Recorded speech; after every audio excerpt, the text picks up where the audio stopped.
Welcome everyone to CHTA Live, the Resilience Series, bringing you practical content to support strategies and solutions to guide your recovery plans. My name is Alexis Capiatis, Partnership and Business Development Manager for the Caribbean Hotel and Tourism Association. Thank you for taking time to join us. Our topic today is staying ahead of the storm, hurricane preparedness in a COVID-19 era. Now, before we proceed with the session, let's review a few recent CHTA resources. CHTA has launched an exclusive partnership travel protection plan administered by TripMate. Please visit our website for more information as you look into providing your guests assurance and insurance. Participating hotels are eligible to receive a percentage of the premium based upon their CHTA membership status. A growing number of consumers are looking for hassle-free, informed, personalized service to provide them with choices and to book travel. Savvy hoteliers recognize this and are developing and growing relationships with travel advisors to attract business with the added bonus of lowering acquisition costs. Now, CHTA is bringing you closer to this untapped channel with a recently launched partnership with ASTA, the leading travel association for travel advisors. CHTA members can sign into their CHTA secured membership portal to find the application information and exclusive discount information. Now, to the CHTA members joining us today, we value your continued support and encourage you to maximize the resources and tools available to you. If your company is not a CHTA member, you are missing on valuable resources to support your business continuity. We need and want your involvement. Join the My CHTA community today by contacting us at membership@caribbeanhotelandtourism.com. I would like to turn it over to our moderator today, Vanessa Ledesma, Acting CEO and Director General for the Caribbean Hotel and Tourism Association. Thank you, Alexis. Good afternoon, and thank you for joining us on this special edition of CHTA Live. We're going to be talking about hurricane preparedness.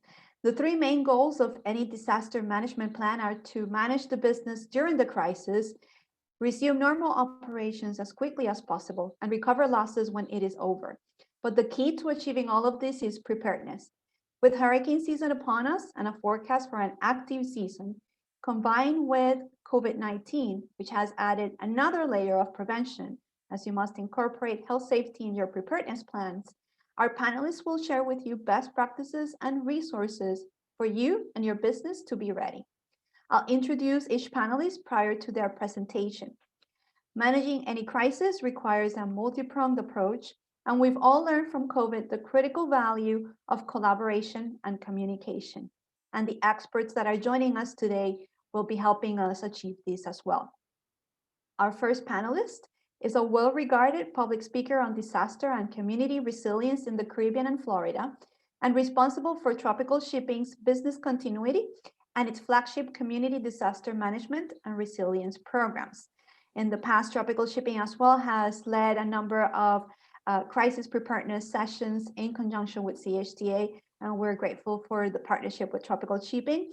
And now would like to introduce Jennifer Nugent-Hill, a great friend of the Caribbean and CHTA. Jennifer, thanks for joining us. Thank you, Vanessa. It's indeed an honor to be a partner with CHTA, SEDEMA. We've had some great relationships over the years talking about community resiliency. And so today I'm going to focus a bit on the idea of business continuity planning. What is it? What is the difference between that and the crisis management? And how do you create a plan?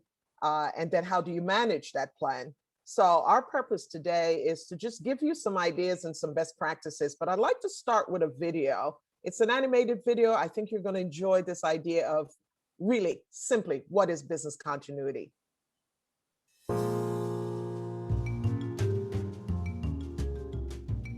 Disasters happen in every community, and they come in all shapes and sizes, from a simple incident affecting one community to a major catastrophe affecting an entire region.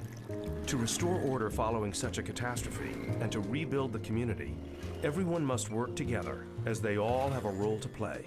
Police, fire, EMS, and other response agencies, non-governmental and community-based organizations, as well as small and large businesses that operate in and serve the community. The private sector is the center of economic activity, and it operates much of our society's critical infrastructure. Communication and power networks, banks, grocery stores, pharmacies, and healthcare providers are just some of the businesses essential to any community. The faster these businesses recover, the faster the community can respond and rebuild. following a catastrophe. Imagine what could happen if a large communications company were impacted by a hurricane, damaging much of its infrastructure. This kind of destruction could take months to repair, and in the meantime, many essential services may not be available, such as telecommunications, internet access, credit card processing, and the shipment of merchandise.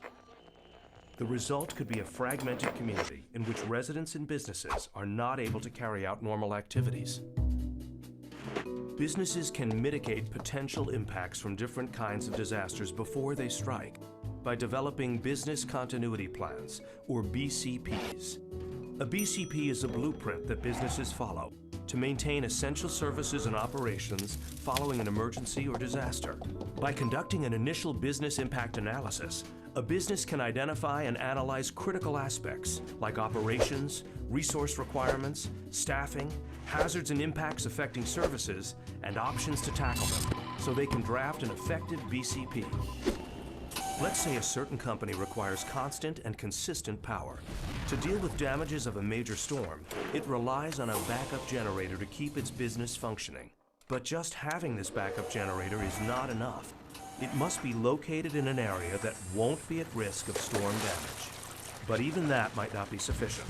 The company must also consider, for example, where they will get fuel for this backup generator and how much extra fuel they might need to sustain their operations. Furthermore, the business must take into account their staffing requirements for essential operations. In order for these critical staff members to be able to focus on the tasks at hand, they must be confident that their families and personal lives are secure. Effective business continuity planning will take into account these kinds of issues: infrastructure, supplies, staff, and so on, and will include many possible solutions to problems that might arise, from ensuring that repair crews and trucks are not stuck at toll booths, to delays in receiving important information. In addition, building relationships within the business community and with government and community-based organizations before a disaster strikes can also improve a business's disaster preparedness. These connections are critical to information and resource sharing during a catastrophe. Contact your industry association to see whether they have information on business continuity best practices for your type of business, and whether they have a liaison with the local government for disaster preparedness and response. Reach out to your local emergency management office to find out if they have tools for effective BCP planning and a program for sharing emergency information with the private sector. Connect with other businesses to share each other's plans and capabilities to best support each other and your community. Create ongoing connections with government and local organizations to understand the community's needs and what role your business can play in recovery efforts. Get your business involved in training and exercises to better prepare for disaster response. A prepared private sector means a stronger, more resilient community. From the smallest business to the largest corporation, the involvement of the private sector in preparedness, response, and recovery efforts is of critical importance. Making a plan that assures your business can survive a disaster is a great first step to strengthening your community.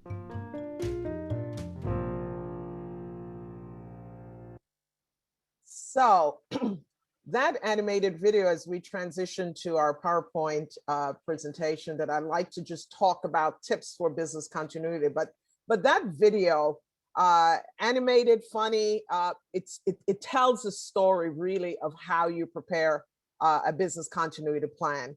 And so what I think, and I hope that our audience was able to pick up, and by the way, I need to give credit right now to how CHTA's master business continuity plan that I've seen over the years, a great tool, a great resource that I would encourage all of the hoteliers in the Caribbean to get access to and actually join that. Now, as we transition to the next slide, one of the reasons we're so committed to this as a Caribbean company, Tropical tagline isn't just what it says, committed to island life. It's how we run our business. And so the idea of we're in the midst of a pandemic, COVID has not gone away. The successes that we've achieved in the Caribbean, and when Dr. Indira comes on and share a little bit about how things are working with PAHO, I think you're going to see how emergency management has been able to support the transition of business continuity planning, certainly that of the public and private sector. We have observed that.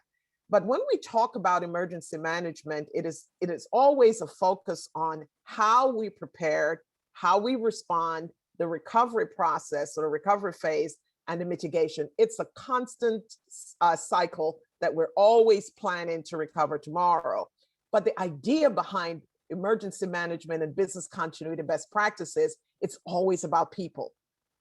How prepared are we to take care of the people who support our business, our organizations? So the next slide that will show you an idea as to the disasters of hurricanes and pandemics. I took a quote from an organization that I had the privilege of observing how they manage their discussions on business continuity. And their phrase on the left of to your right on the screen talks about that a pandemic can cause business stresses, delays absenteeism, reduce productivity, the value chain interruptions, and of course, ultimately, the loss of revenues. This was in 2006 when this quote was presented on the slide presentation. And I thought, oh my goodness, look at us here in 2021, still dealing with an issue. And the truth is, it has caused delays in our business. It has reduced productivity, where a lot of companies have had to shut their doors. The U.S. Chamber of Commerce quoted a few years ago, and I still use this quote because I think it's relatively true for the region, for the Caribbean. And certainly, I think we're going to see this playing out. And now I'm almost saying now 2 out of 4 businesses never reopen following a local disaster. And primarily it's because those entities are hardly prepared. So our next slide will share with you some thoughts that I want us to really think about this perfect storm that we're faced with today as it relates to hurricane in the COVID era. And it truly is a perfect storm, but we can control the outcome of this. In controlling the outcome, it comes right back to how a hotel has prepared their plans. How convinced are you about disaster management as an integral part of your business operations? I don't think any of us who are monitoring this forum today can ever go back to saying, oh, we think about emergency management only during the hurricane season. I think COVID has really opened the box and tell us how critically important this part of our business assets and our business management strategy ought to be. And then, of course, as we go through this presentation, the resiliency of the hotel industry in this case. I've never been a hotelier, but I've slept in many beds. My heads have been in many beds, and I have observed those that are ready and those that were not. Now, one of the things that you need to think about during this perfect storm and controlling the outcome is always recognizing who's in charge. And I'd like to really share with you on the next slide this idea, first things first. So let me just, as we go to first things first, let me start with this. What is business continuity? Business continuity, which was alluded in that video, and I like to define it this way. Business continuity is about the processes, those critical processes, procedures, and decisions and activities to ensure that your organization or business continues to function on an operation, when you have an operational interruption. Now, business continuity planning is the active conduct of how you write a plan to survive or recover or mitigate the potential disaster. Then business continuity management presumes that the ongoing management of operational resiliency and processes is a day-to-day activity. So first thing first, in writing a business continuity plan, you have to conduct a risk assessment. The idea of where you're located, where your facility is, where your hotel is, what are the risks in that location? Are you prone to disasters like hurricanes or flooding or earthquakes or volcanic activities, fires, terrorist activity? That risk assessment should be what leads you to do what we call the impact analysis, in this case, abbreviated for BIA. A business impact analysis, as you saw in that animated video, it takes all of the stuff that you are likely to, that you're not necessarily risk averse from, and put that in there and determine, okay, so what would be the worst case scenario on our business if this happens, if a fire occurs, if a flood, if an earthquake. Then you develop your business continuity plan, or BCP, with the business processes in mind that are most vulnerable, whether it's my people, your employees, whether it's the supply chain, the partners that you do business, your business location, etc. More and more we're finding, and when my colleague Stan comes on to speak a little bit about insurance, more and more today, insurance companies are demanding to see business continuity plan, and especially those plans that have been tested.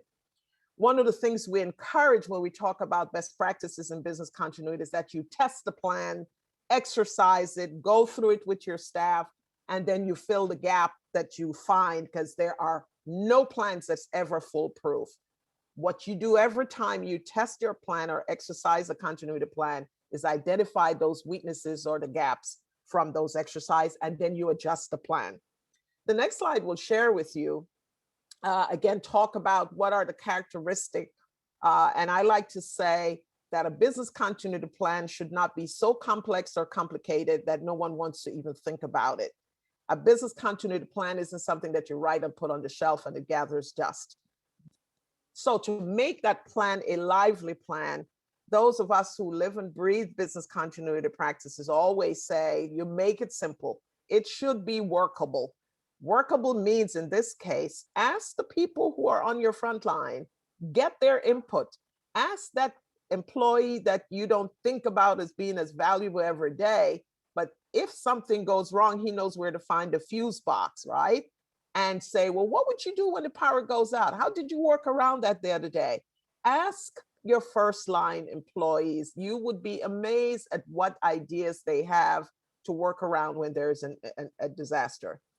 Make your plan cost effective in relation to being caught unprepared and establishing long downtime. You need to know how long, and in business continuity planning, you should be able to think about, okay, if this event occurs or this crisis is experienced by my hotel, how long can we afford to be down without losing reputation or losing revenues or losing the confidence of your guest? The plan should be easy to maintain. Let's not make it complicated.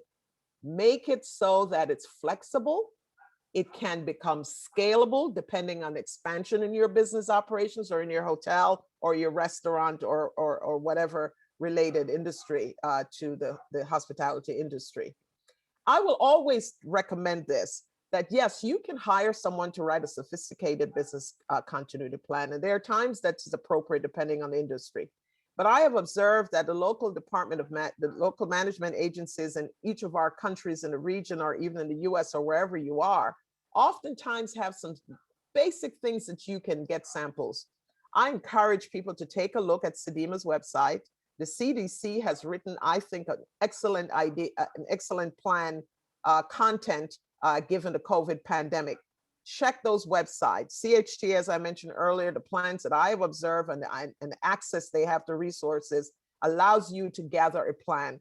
And if you've never written one, I always say there is and I give credit to this organization, to FEMA in the US, FEMA.gov, or just FEMA.gov or -ready.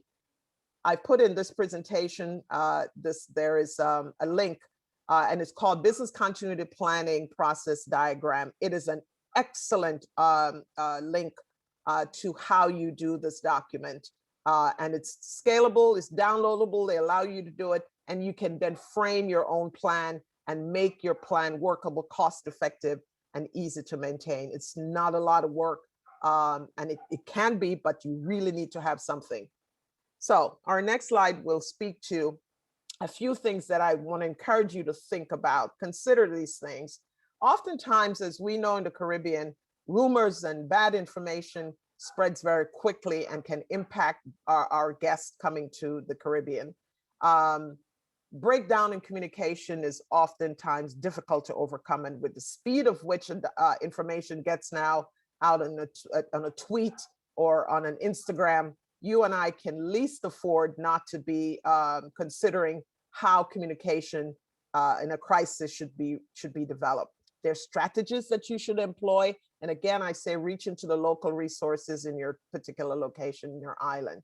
Now, in the pandemic cases, I tell folks that one of the things that I think has been the strength that I've observed for the Caribbean, and certainly for me in Florida, is being in the know. There is never enough information that one can decipher.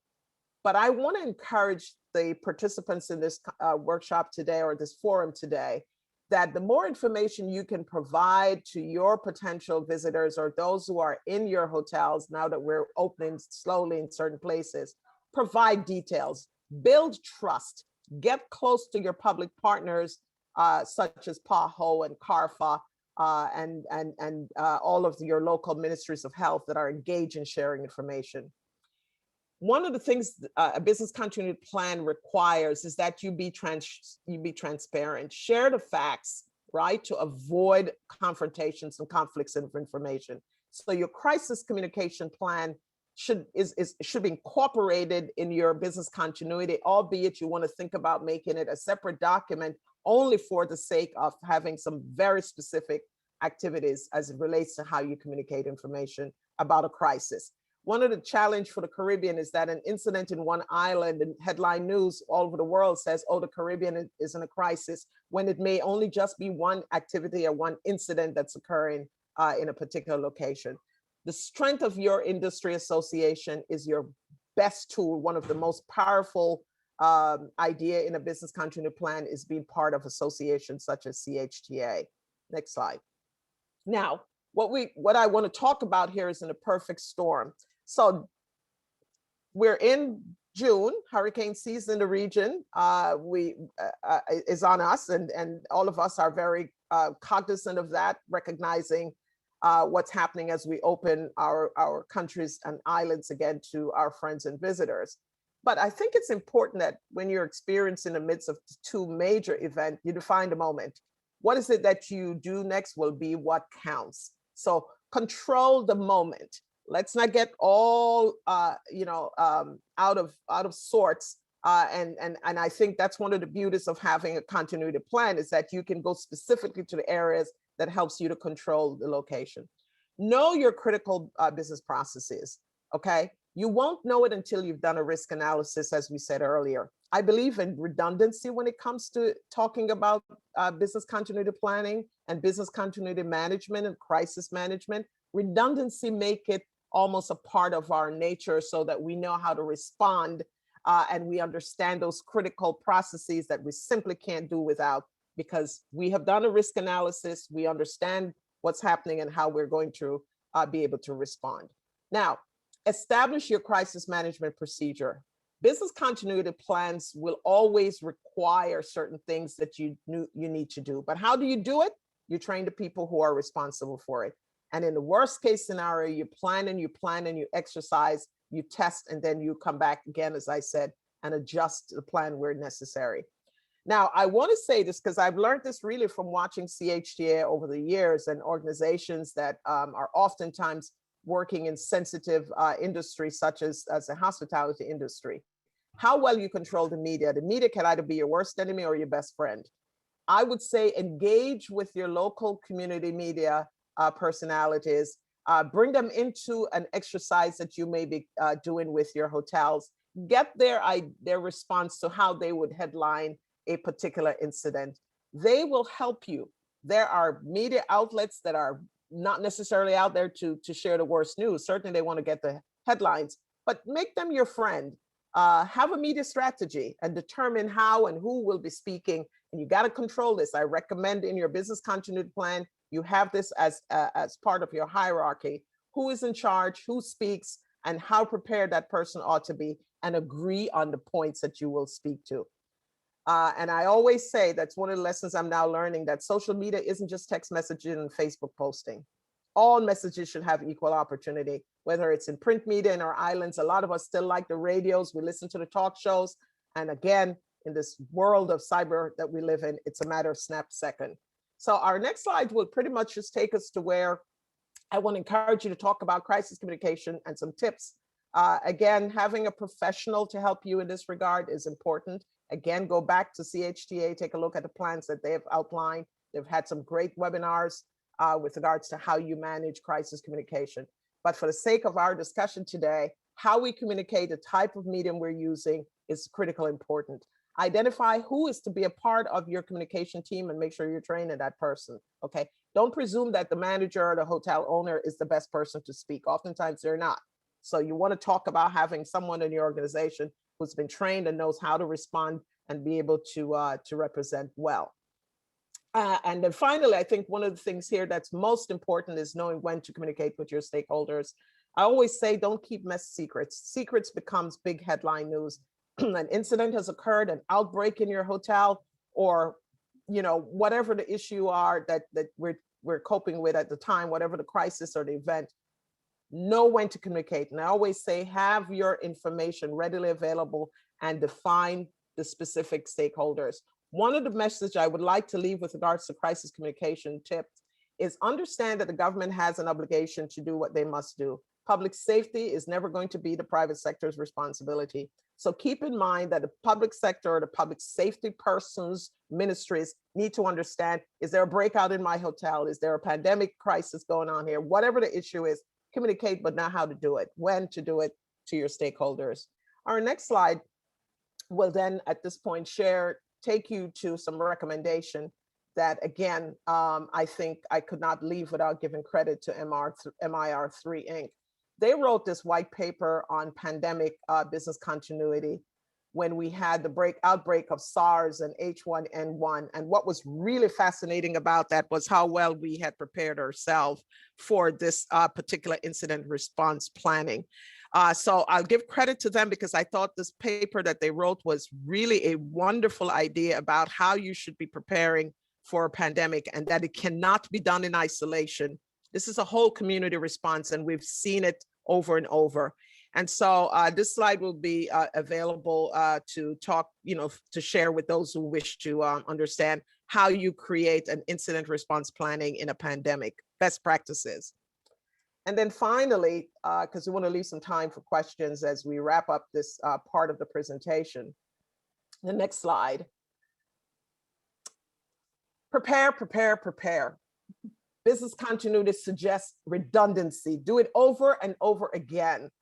Exercise your plan, test it, learn from it, get your suppliers engaged. And really the message here is build a culture of preparedness. Sometimes you have these no-notice incidents like we're seeing happening in Miami right now with the tragic collapse of that building. In the region, we have a lot of no-notice, all right? Some things we're predicting, we know when an earthquake, we know when a volcanic activity, we know when the storm is coming, but hey, we don't know when an earthquake is gonna be a big one and then what happens after that. And then I finally want to say one of the things that I think is important here, because we've seen it as a company that is located from Canada to Guyana and all the islands in between, we've learned that the best thing that we can do is to take care of our staff and they will take care of the business. It is in our culture, it is our core value, it's people-centric and people first. And so I want to say, prepare, and be ready because we're in for a collision with COVID and a very heavily anticipated hurricane season. And I think that should do it for me with regards to some tips for writing your continuity plan. And I've used this particular picture of the earthquake in 2010 in Haiti. The cost of not having a viable continuity plan is just too high. This picture was so vivid for me. It's everything that represents the crisis that can occur. And I want to encourage all business to recognize that continuity planning must be a business imperative. And so I thank you, and I'm available to answer questions at the end of our presentation. Back to you, moderator Vanessa. Thank you, Jennifer, for that very, extensive and a reduced timing presentation. We invite the audience to submit any questions using the Q&A box. We will have a Q&A section towards the end of the presentation. For now, we will continue with our next speaker. How do we safeguard our team members, travelers, and the community while still protecting our business? To provide us the health safety perspective, Dr. Lisa Indar, Director of Surveillance, Disease Prevention and Control Division for CARFA, the Caribbean Public Health Agency, is going to address this portion of the discussion. Dr. Indar, over to you.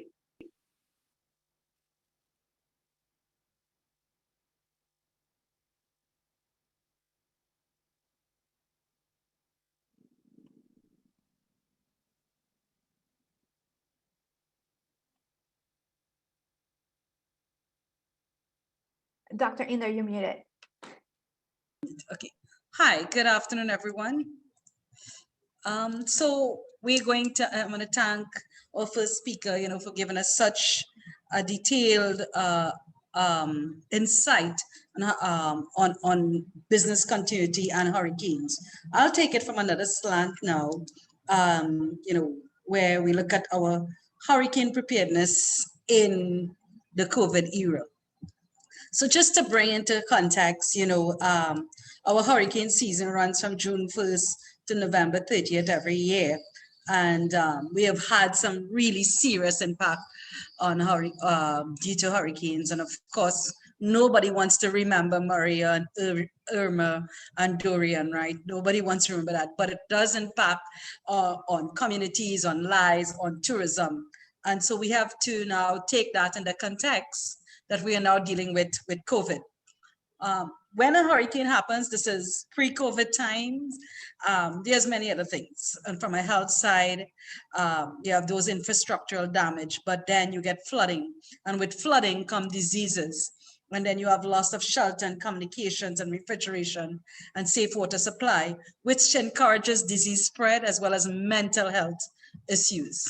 So depending and the extent of the disaster, you can have a potential reduction in medical care. So, if there's a lot of damage, you can't go to a health center, you can't, get the care you want. And the biggest thing we have seen is increase in food, water, and vector-borne diseases. In fact, as we speak right now, there's a flood institution in a certain country, and everyone knows it's Guyana. And we are seeing that increase in food and waterborne, and vector-borne illnesses, because that would normally happen because you would have more rain, more floods, and this would be one of the outcomes. There's also physical injuries and also mental health. So I want you to think of it, audience. How do you put all of this now with COVID? We are recommending this multi-hazard approach. Everything we now do in terms of preparation for a hurricane as tourism establishments, we have to think, how do we prepare? How do we secure? How do we prepare and mitigate in the context of COVID? And we work very closely with CDMA and our disaster risk management forum to ensure that everything we are doing is taking this multi-hazard approach. We do predict, though, because of COVID-19, that naturally there may be a likelihood of a greater infection rate, because now you're dealing with COVID, which is a bug that is transmitted by person to person very quickly. You're now dealing with COVID, where the numbers in our Caribbean countries are increasing, where we now have these variants of concern, and where we do not have enough people vaccinated to achieve herd immunity. So everything we do in terms of as we prepare for hurricane preparedness, we have to infuse those COVID measures of staying apart, hand hygiene, wearing our masks, getting vaccinated, in addition to all the recommended hurricane measures. So things to think about is, the whole disaster release, how you evacuate, as a tourism establishment, shelter management, medical support, and humanitarian assistance. So many persons may have seen this slide, and I just want to bring it back in terms of context. CARFA, as a health agency, is leading the health response for COVID. And we are doing that through many different ways, at the highest level, providing information for our heads of government and working with our ministers of health, and also providing that forum, and service for laboratory testing and support of vaccination and surveillance and so on. But when it comes to tourism, we work very closely. We have formed a COVID-19 tourism task force with the CHTA and the CTO and the Global Tourism Resilience Center. And we have done that so that we can keep advocating and promoting and infusing the COVID-19 measures in how we open tourism. And it's the same way now, thinking about, as we prepare for hurricanes, we have to think about the COVID measures as we go along in all the different activities. There's a lot of resources. CAFA has 10 different technical department. We have a vector-borne department. We have an environmental health department, emergency and response under our health information department. And so we provide a lot of information for disasters that includes hurricane. So as you see here, we have technical guidelines. We have a rapid response team. So right now our rapid response team is in Guyana providing response. And I encourage you to go onto our website, that gives you guidelines what to do when you have a hurricane in light of COVID. Okay, we also have a lot of shelter guidelines, what do you do? And some of the things that comes in very important, when you have a hurricane, when you have a flood, the first thing is everybody gets a bit frenzy and they forget to remember that we are dealing with COVID too. So everything we do, we have to now encourage while we are evacuating, while we are responding to the hurricane, we have to think about making sure people wear their masks, making sure in all our response that they are staying apart, making sure there's adequate hand hygiene, keep sanitizers all over the place. If you're working with people and we are dealing with families, you're evacuating or you're in the tourism facility, you can keep a family cluster together, but you don't want to mix the families because now of that increased risk of contact due to an increased risk of COVID due to contact. So the other things too, and all of these guidelines are there. The other things you need to think about too is in your facility, think about your food service, your cleaning and your sanitizing, your water and hygiene and so on in your establishment. We do a lot of community prep message, know your shelters, how to prepare, in terms of for the hurricane. Moving on to some specific consideration for tourism business, you want to establish a coordinating group. And the advantage here lies in the organization of a multi-agency collaborative group where you need to know in every country there is a disaster assessment group, and there is that body, that local body responsible for disaster assessment and response. So you need to work with them. You need to identify the resources and the networks that will be essential to respond to any different phase of a hurricane or any other disaster. You also need to have a good communication strategy with your media, with your partners, through CHTA and others, so that we have the right messages being sent all the time in terms of reducing risk. Continuing, you should have a disaster preparedness plan. And that may sound like something really big, but it could be a simple plan that everybody is aware of. It's important as tourism facilities that they know what to do and how to do it. And the best way to do it is to have it documented. So you want to assist persons, in the aftermath, that would be the objective, and that you ensure that recovery of that business and business continuity is according to the plan. Any plan you have should have standard operating procedures for treating with the primary hazards that threaten the tourism destination. So, we are talking now about COVID, we are talking about food and waterborne illness, we are talking about any other physical injuries and other things. You want to assist victims in the immediate aftermath of the disaster. You want to have post-communication, post-disaster communications and strategies for working with the media, including a public informal and outreach element. Recovery planning and business continuity, exercising, testing, and updating the plan. And then, given we are doing all of this during the COVID pandemic, the disaster preparedness plan should be reviewed, taking into account the need for mask wearing, hand hygiene, social distancing, and promoting vaccination as much as possible. Some other things, personal injuries, when you're looking at from a health side, you want to think about chemical, physical, biological hazards, burns, disease outbreaks, need to know contact information, and to have stock up on medications, protective gear, and so on. All right, I'm just going to skip this one. If your other consideration in developing an evacuation plan, suppose your hotel has been hit very bad and you have to evacuate. Again, think about doing this in the context of COVID. So you normally would have your disaster plans or response to a hurricane. But think now, everything we do, we have to still keep physical distancing. We have to still wear our masks, carry as lot of hand sanitizers, and encourage people to be vaccinated from now. So hopefully, we're hoping we never get hit by a hurricane, but if we do, it reduces a risk of COVID spread while we are going through the hurricane. So physical distancing is important. And this has, so if you're evacuating, evacuate families together, but you evacuate with physical distancing being practiced. Restricted access after the storm, only those, that's important. And once these health measures are enforced, there should be no need then to restrict after the storm. But it's important to do it so that, you reduce risk in the beginning.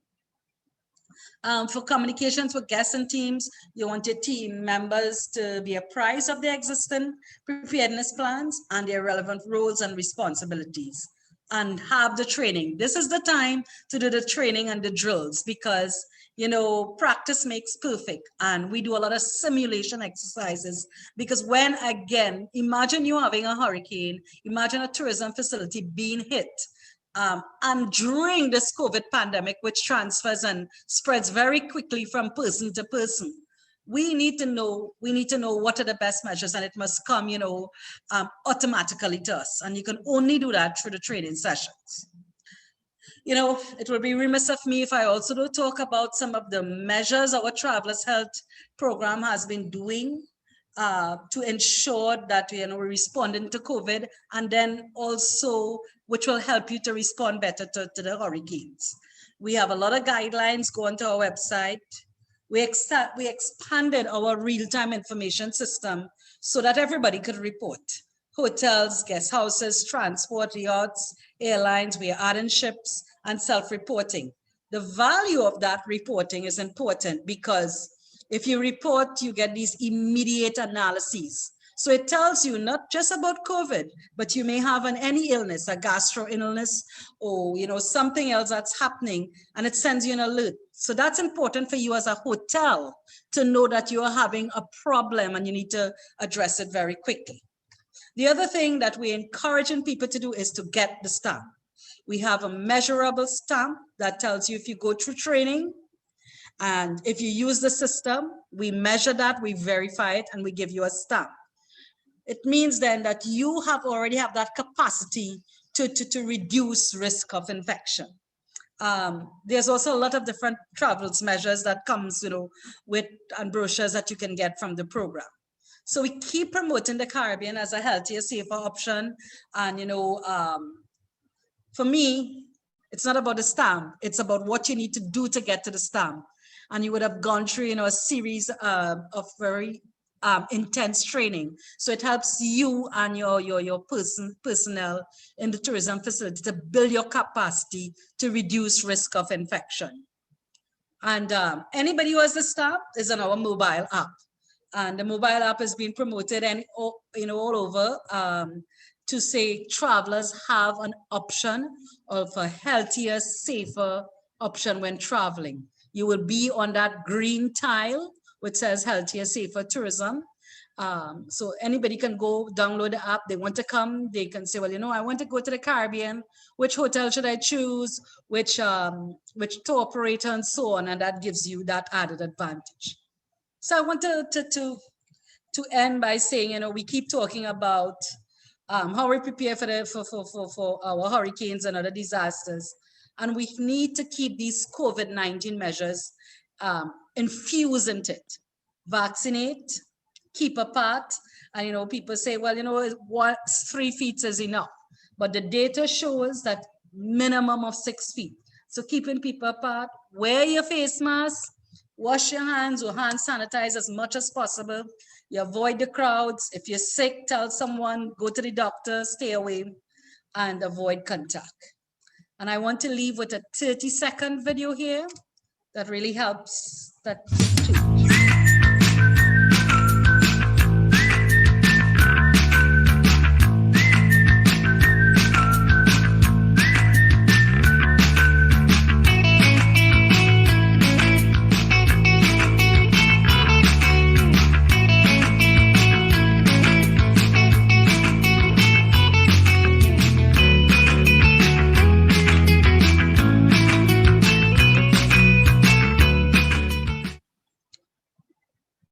Thank you very much. Thank you, Dr. Inder, and we'll proceed with our next speaker, Andrea Goffner, Acting Deputy Executive Director for the Caribbean Disaster Emergency Management Agency, CDEMA. She is a humanitarian with a passion for helping people manage disaster risks, to which she has devoted herself for 25 years. For reference, CDEMA was established in 1991 as the Regional Intergovernmental Agency for Disaster Management in the Caribbean Community, CARICOM. And today, Andrea will share with us how CDEMA can support readiness and response situations. Andrea, thank you so much for joining us. Thank you very much to the CHTA for inviting CDEMA to be a part of this conversation and to join in such an esteemed panel with my colleagues. I know that we have had 2 excellent presentations by Tropical Shipping and also by CARFA. And so I will try to manage my presentation in a way just to give some add-ons and to leave an opportunity for questions that the audience may have. So firstly, I want to highlight the fact that we live in a multi-hazard environment. I think that this has been identified before. We do have the situation of hurricane season and the COVID-19 that we are seeking to manage, but we recognize that we are also prone to other hazards such as earthquakes and volcanic eruptions, which can occur during the hurricane season. We know in particular in St. Vincent and the Grenadines, they will be dealing with the impacts of a volcanic eruption, even as they walk through the hurricane season, and that would have occurred during COVID-19. So we do have a multi-hazard environment that we are working with in the Caribbean that we have to be mindful of. I want to highlight in our next slide, the damage that we've had historically. So the damage we've had historically really is significant from the hurricane season. We've had billions of dollars in damage by storms, and you see that big peak there, that's really from 2004. But we would have had a number of impacts from storms over the years. In the next slide, I want to address the matter of economic losses, because we recognize that the tourism sector is really the support to the economy comes a lot from this sector. And in this slide, you will recognize that for the last 20 years, for climate-related disasters, the losses within the Caribbean was significant. As a matter of fact, when you look at the number of impacts that they had in the Caribbean area, it exceeded anywhere else in the world. So the Caribbean is known as the second most hazard prone area in the world. But in this specific instance, in the last 20 years, for climate related disasters, there were major impacts for the Caribbean region. As such, we want to ensure that as we walk into the hurricane season 2020 to 2021, on our next slide, that we recognize that this hurricane season, as we consider the COVID-19, is going to be a complicated one. We've walked through it in 2021, but then we probably were just probably dealing with the Alpha variant, and now we are down to the Delta variant, and we understand that this is supposed to be much more transmissible. This is people who are more vulnerable will probably get sicker, and these are the type of circumstances, and these were very well elaborated by CARFA, so I will not add anything more to that, but this is the reality that we're having in this complex and complicated environment. We also recognize that we are in a, as we look to our next slide, that we have a future as it relates to climate change and climate change and climate variability. This is a future that is going to be uncertain. We're going to have unprecedented conditions, and this is driving the realities of the hurricane season. You know, we have had up to Claudette, we're already monitoring in June systems that are seeking to threaten to develop in the Atlantic. And so these are the realities that we are walking through at this particular time. I want to just say that CDEMA as an organization, when we look at comprehensive disaster management in our next slide, that CDEMA has a strategic approach to managing hazards. And we do have a CDM strategy. I'm not going to walk through the strategy at this time, but we just wanted to explain to our tourism colleagues that we do have a strategic approach to disaster risk management in the Caribbean. We are in the third iteration of this strategy, which spans 2014 to 2024. And indeed, as part of the priority areas in the CDM strategy, we deal with sectors, and tourism is one of those priority sectors, as you can appreciate. And we have been seeking to work with CHTA, CTO, and other actors in strengthening the capacities in this sector. And I will talk a little bit about that as we go into a little bit more into this presentation. I also want to say that in the Caribbean, through CARICOM, we have committed to a resilience framework in 2018 following the impacts of the 2017 events, Hurricanes Irma and Maria. And this resilience framework really seeks to address a number of matters around 5 pillars, looking at social protection for the marginal and the most vulnerable. And there are some persons who are going to be quite marginal, who are sometimes working in the tourism sector, either in the hotel sector or in other aspects of the tourism sector, who are really on the borderlines of poverty, and one shot can really push them back into those poverty arrangements. And how do we treat with them in these times? How do we look at advancing on economic opportunities in such an advanced environment? How do we also safeguard our environment, on which the tourism sector very much depends? How do we look at strengthening operational readiness and also recovery? And how do we really look at all these matters as we move forward? I want to also table that as part of the next slide, as part of the conceptual framework in response, that CDEMA has a system of response at the regional level called the Regional Response Mechanism, and this would have been mentioned by CARFA in their presentation.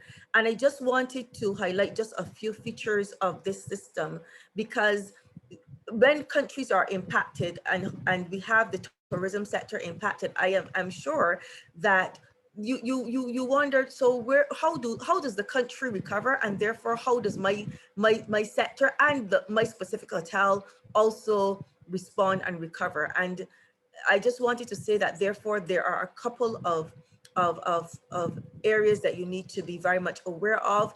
The regional response mechanism does consist of a number of plans, arrangements, and standard operating procedures, where we are able to bring to bear the capacities of the regional response mechanism on an impacted state to allow them to be able to handle the emergency. So if they have what we call a level, an impact that requires a level 3 response, the regional response mechanism is often activated. It's also activated at a level 2. Right now, we are doing detailed damage sectoral assessments in Guyana, and we're also able to provide that type of support to St. Vincent and the Grenadines for the volcanic impact. And this is this team that you see, if you can see my cursor, the CARICOM damage assessment and coordination, and that will provide some support for those this can be deployed, and we can have support therefore as well in terms of our assessment teams to support the assessments. The teams are also various. It includes the support with the regional security system. I've talked to the private sector a lot, and one of the things that they're often concerned about is, you know, we want to be able to ensure that our properties are secure, and security is often a challenge post-impact. And in collaboration with the regional security system, we are able to leverage security support from across the region to be able to have countries provide support in an emergency situation. I also want to talk a little bit about the regional coordination. So here, this may look a little bit complex, but just to indicate that in the middle, you see the CDMA Regional Coordination Center.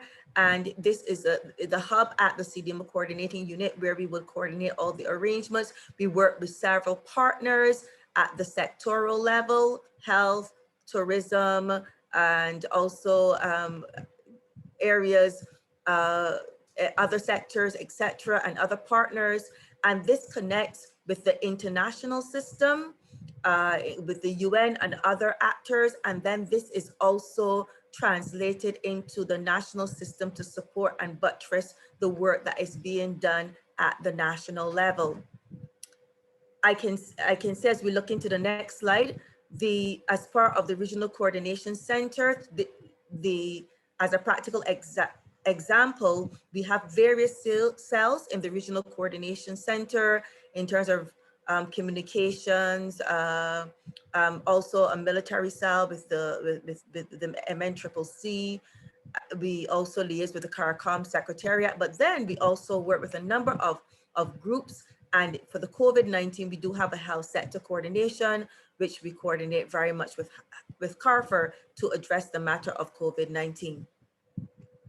As we move into our next slide, I just wanted to briefly indicate to you that we have a sub-regional structure where we have the Caribbean region divided into 4 subgroups, from which we are able to deploy the coordination efforts, and that the Northwestern subregion led by Jamaica, and dealing with those countries in the Northwestern subregion. I don't have time to walk through all of them now.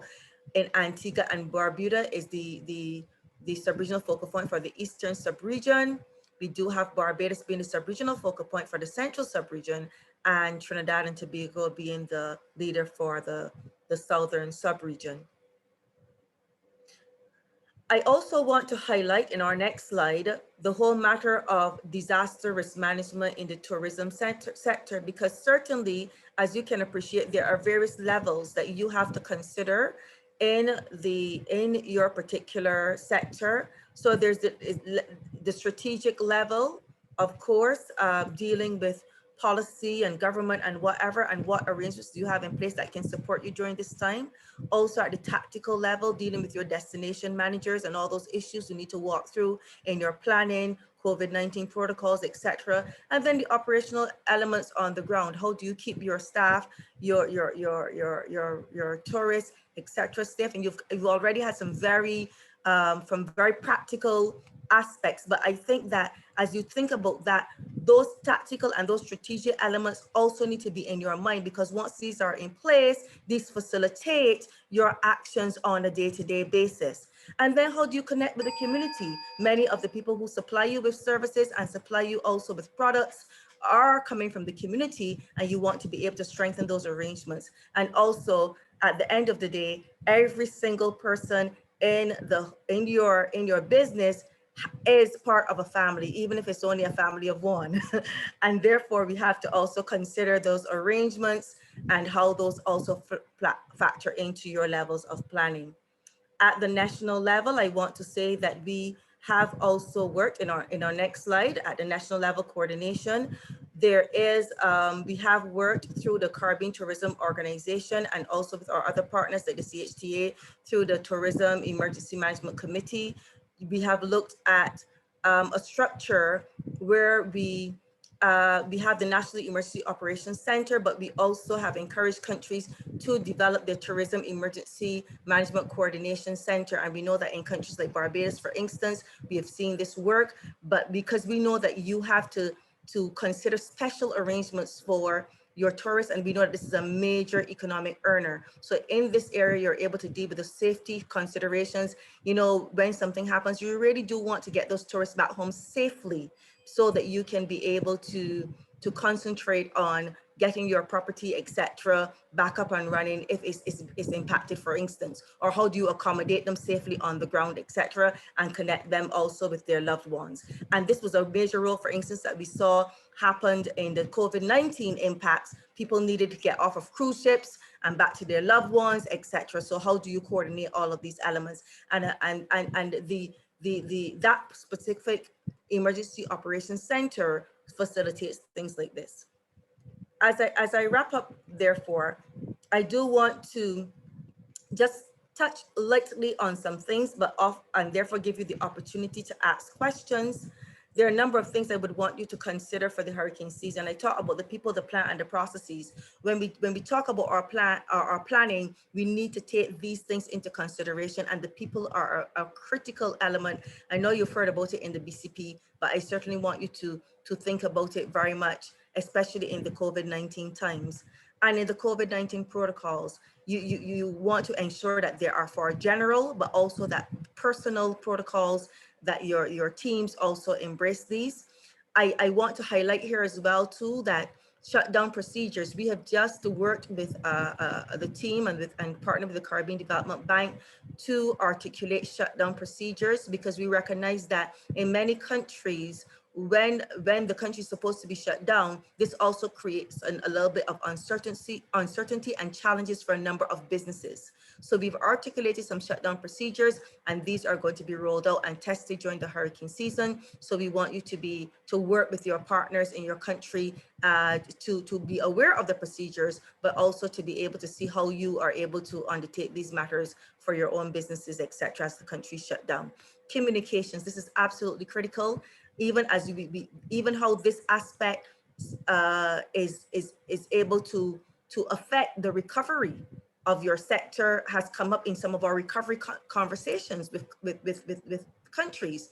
The hotel sector says that this is a critical aspect for them. Communications affects them and being able to properly recover. So we want you to take good note of these things in terms of having your emergency communications arrangements in place, and your tourist impact management, how they are affected, how they are treated in terms of the matters that may occur during the particular event. And psychosocial support. We have also been able to work with the University of the West Indies in establishing now for this 2021 hurricane season, psychosocial support teams that will provide support at the national level and can be deployed as a part of our regional response mechanism, but also to provide support to our responders. And with the COVID-19 pandemic, this is a huge issue, and certainly additional impacts bring about a number of concerns. And we're seeing it even as we work with St. Vincent and the Grenadines and also other countries as well. And then finally, how do you as a hotel connect better with your suppliers, your community, and other hotels, even as you seek to advance your own preparedness arrangements? I will close there, and I want to thank you very much for your attention. Thank you. Thank you, Andrea, for that overview of the resources that are available through SEDIMA, and we will have information posted on our website. We know we will be probably extending beyond a little bit beyond our 3:15 time, so we ask for your patience, and if you can join us for a little bit more than 10 minutes, so around 3:25, it would allow us an opportunity to wrap up the presentations and also facilitate any questions and answers. Our last but not least panelist, Stan Smith, is a long-standing and devoted CHTA member who has been instrumental in assisting tourism businesses across the region, maximizing their property and business interruption recovery and ensuring that you get the money you're entitled to as a result of a storm. Stan will share tips on how you can stay ahead of the storm from an insurance perspective. And we also want to thank Stan for offering to the first 25 attendees to the webinar an exclusive one-on-one session to answer your insurance questions. Stan, over to you, and thank you so much. Thank you, Vanny. It's a real pleasure to be of help. And I'd like to compliment my previous speakers on an outstanding job, and in particular, give some recognition to Jennifer, who's been a real asset to CHA and her caring and the devotion and providing, CHA to help that they want to help all the members. So it's wonderful, Jennifer. In this presentation, because of time constraints, it's going to be very high level. The first two slides speak to some storm preparation, which the previous speakers have spoken to, as far as knowing your property and where the weaknesses are and how to perhaps address them to avoid damages, helping your employees. If we can go to the next slide. Business continuity plan. I mean, this was prepared even before today's presentation. So these things are really extremely important. The one, needless to say, that we want to focus on in this part of the presentation is understanding your insurance policy, because in being prepared, having the proper coverages in a policy is extremely important. If we go to the next slide, the next one. In reviewing a policy, think of it as being divided up into 4 sections, which are indicated here, which I'll address briefly in the next slide, or the next couple of slides. So in reviewing your policy, you need to look at the covered property, what's being covered, particularly if you have a multi-building property, to make sure that all of the areas are covered. One thing in particular is fixtures and fittings, and looking at that, because in some down island policies, this can well include things such as air conditioning, and you might think it's included in the building coverage, but it's not. So again, it's a matter of you need to reread your policies, and where you have questions, and you probably will, meet with your broker to get clarification. So the first section of a policy you want to look at is what's covered. The second part is the limits of coverage, which are the sums insured. The covered perils, as far as what is covered, meaning windstorm, for example. And if you have flood, earthquake, in some islands, subsidence and land slippage can be extremely important. The next slide. This section, policy conditions and coverages. And if it seems like I'm moving fast, I am, because I only have about 5 minutes. I've tried to list the more important things that you should look for in reading your policy to make sure that you have good coverage.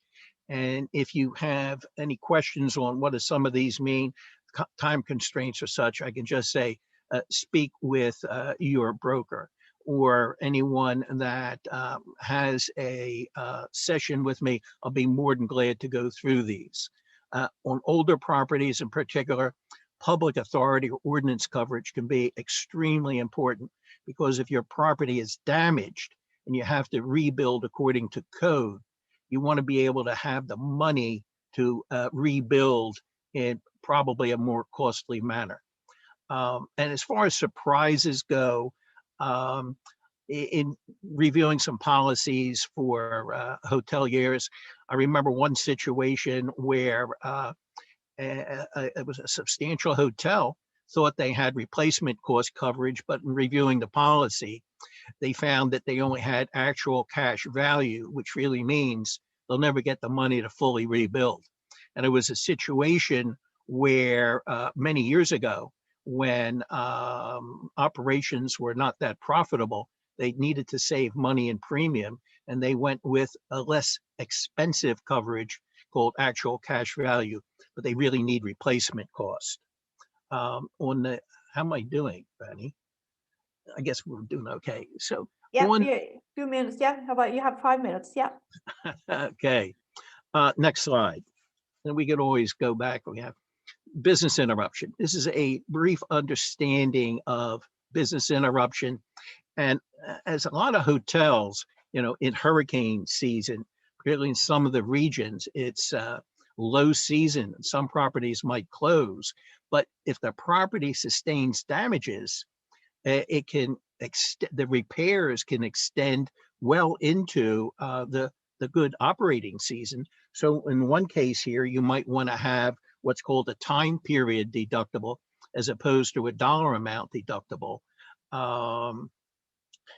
And again, if there's any questions on this during the Q&A session, I'll be more than glad to address it. The next slide. Okay, particularly in today's pandemic environment, people are always looking for where can we reduce costs. So I've worked with a few hoteliers recently on how to reduce the premium, the cost of the insurance. And listed here are a few things. One is a use of a higher percentage deductible, and that can vary if you have a number of buildings and you know one particular building is always damaged. Maybe you want to have a 2% deductible, and on a building that's not really damaged, maybe you want a 10% deductible. And address the different risks that you've experienced as a result of different storms. So that I mean, kind of runs me through it quickly. Could we go to the next slide? Q&A. Okay, trying to stay on schedule. Thank you, Stan. Are there any particular considerations a business needs to do as it relates to COVID? I mean, are there any requirements from an insurance perspective that must be in place because of the pandemic? Well, it goes back to the terminology in the policy. Typically, to have a business interruption loss, you need to have damages to the property.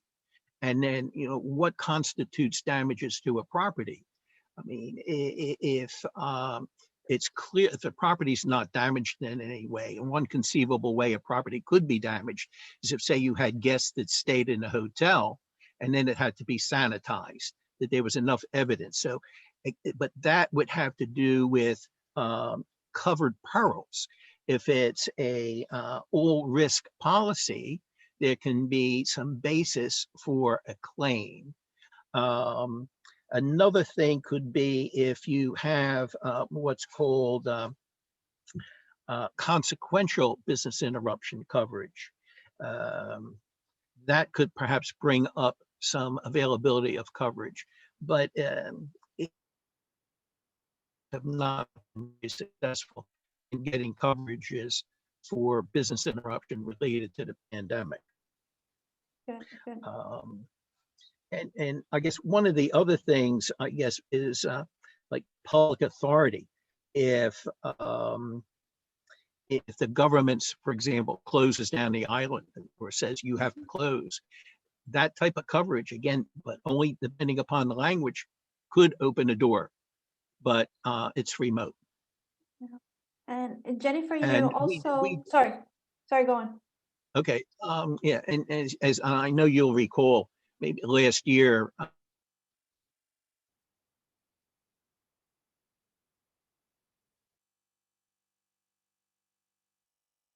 not sure if it's, we lost. Okay, Stan, we have you back. Yeah. okay. Yeah, you were making, we lost you when you were making reference about last year, and we lost you there. Yes, CHTA, as you'll remember, you know, did a presentation on that I think a lot of the members really appreciated. Yeah, definitely. I was going to make reference of that in our CHTA Live library. There is, I believe it was probably the second or the third webinar that we presented during the series that addressed business continuity insurance and all of those particulars. And Jennifer, you also had noted that some insurances are now requiring to see that business continuity plan. So certainly that's an important level. I wanted to bring up, and we have only a few minutes, but the aspect of communications and strategies, because I think, I mean, those of us that had to manage through Irma and Maria, I think the most challenging part of it all, outside of course, the human impact, was the disruption from a communication perspective. I don't think anyone was prepared to that. And if any, either you, Jennifer, or Andrea can address from a communications perspective, what are some of those tips that people really need to have in place before a storm? I mean, there are some things that are so unexpected that you cannot manage, but anything that the audience could have as a takeaway from a communication perspective. And I'm sure Andrea could give some examples, but I'll share with you one of the things that we've rolled into our own company's business continuity plan, and that is from headquarters in Florida, Canada, all the way to the rest of the region. We've established in our communication plan access to satellite phones, redundancy in who gets those phones. We deploy a certain amount as we anticipate the severity of a storm, which would probably impact the communication system.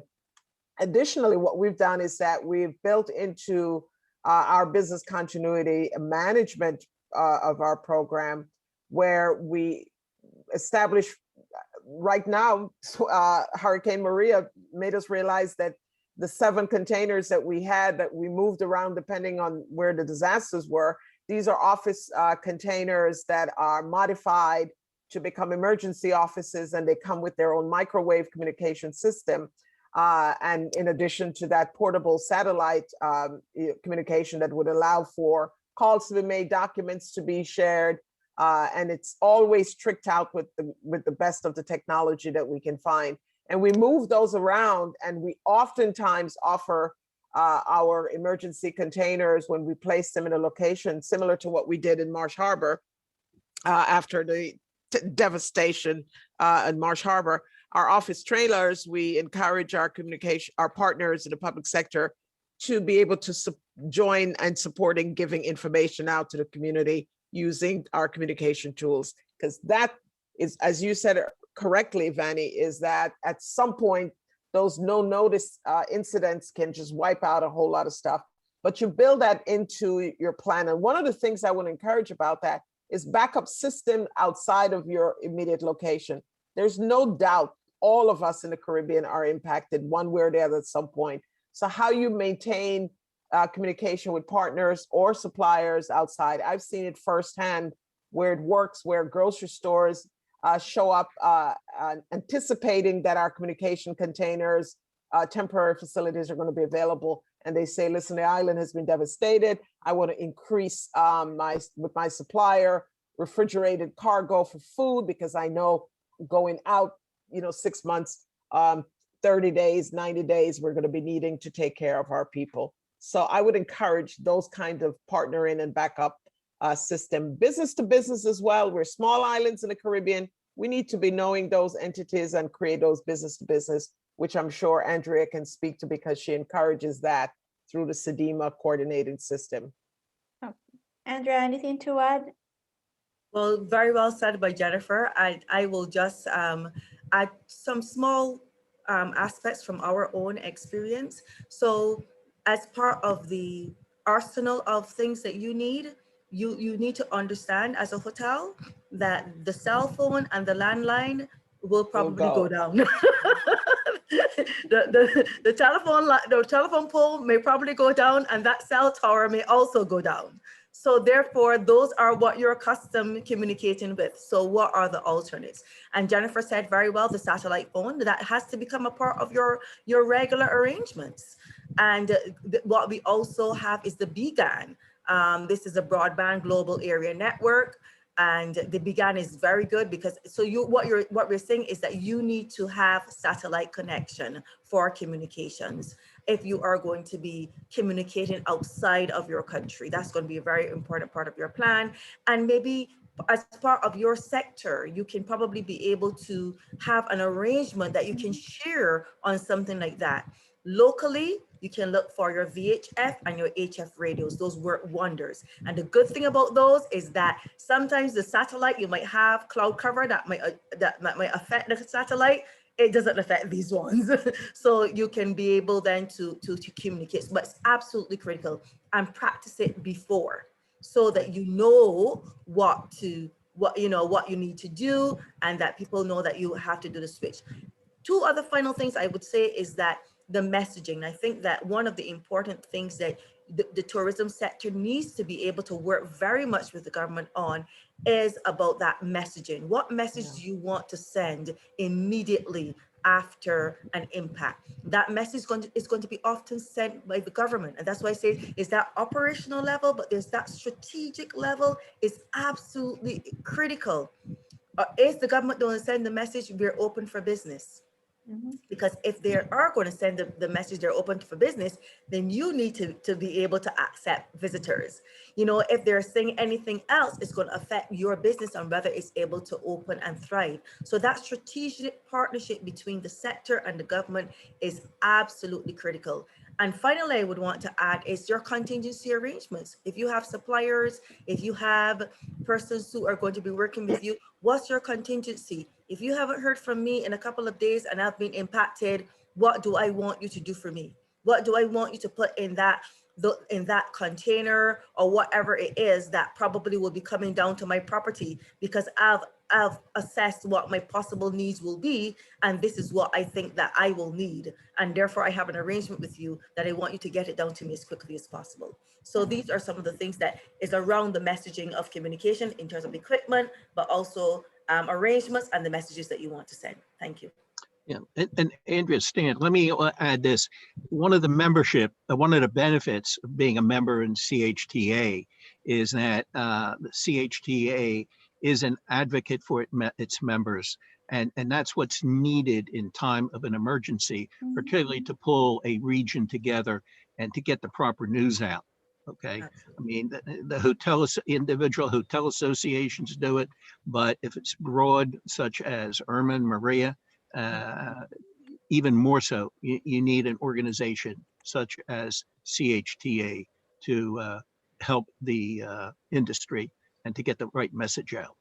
Thank you, Stan, for that. And certainly from a communications perspective is important because, we are being a regional representative of the industry, then we have that responsibility of making sure that we have the correct information to keep the media and the public informed, and having all of those resources, and through our connection with the National Hotel and Tourism Associations, which are also an excellent resource for all of you, and another point of contact for you. As we wrap up, I just want to make sure that everybody is aware of resources that are available in our Knowledge Center under CHTA publications. They're top listed hurricane and weather related resources. We've made references of some of them throughout the discussion here. In particular, I want to highlight the Caribbean Tourism Bulletin, which is a quarterly bulletin brought to you in partnership between the Caribbean Institute for Meteorology and Hydrology, CIMH, CTO, and CHTA to help tourism business and policymakers identify and prepare for favorable or inclement climate conditions in the Caribbean and source markets. It's an excellent resource with some information about some of the expectations from a weather perspective, not only from a hurricane perspective, as well as the CHTA Crisis Communications Guide, which provides a lot of resources and detailed information on what you need to do. And all of the resources that have been made available during the presentation will be posted on our members only site. We've also added other resources from other organizations, SEDIMA, NOAA, CDC, and we'll make sure that all of the CARFA resources are included here as well. We really appreciate our panelists this afternoon. We could be speaking on this subject for hours and hours. We do have yes, for hours and hours. So we certainly appreciate your time and your presentations today. The recording will be distributed within the next 48 hours, and the presentation will be available in our members only site. We thank you for your participation. Panelists, again, thank you so much for joining us. Make sure that you keep in contact with CHTA, and if you are not following us on social, these are our handles in our various social media channels. Thank you again, and be on the lookout for future information on other CHTA Live series. Have a great afternoon. Thank you. Thank you. Bye-bye.